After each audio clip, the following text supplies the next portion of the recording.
Yauwa yan uwa, to bari mu je akan bidiyon namu, bari mu fara.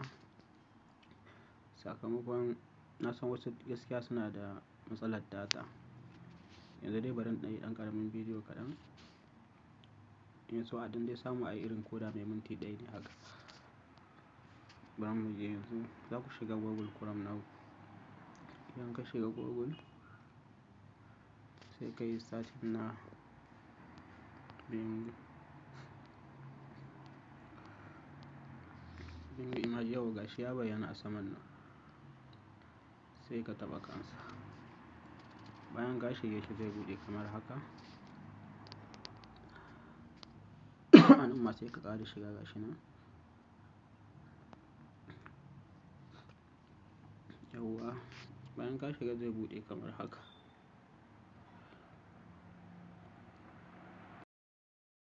Yauwa, bayan ya buɗe kamar haka, to sai ku shiga wannan bulon rubutu. Kun ga gashi na shige shi, ya nuna cewa dole sai na buɗe account. To idan kana da Gmail account sai ka sanya anan, ka taɓa shi. Yauwa zai bayyana kamar haka. Bayan ka buɗe Gmail ɗinka, sai ka zo nan.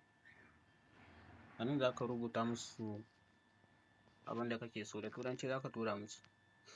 Sai ka haɗa da irin sunan da kake so a yi maka. Bayan ka tura musu rubutu kamar haka, a cikin rubutun sai ka sa sunanka.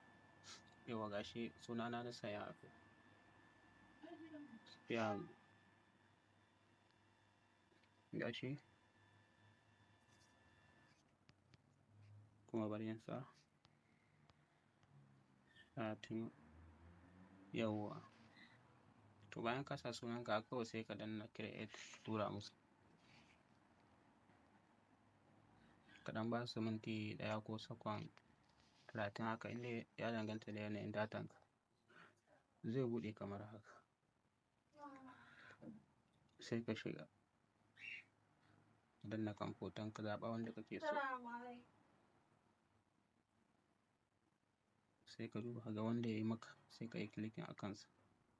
Sai ka danna download. Shikenan.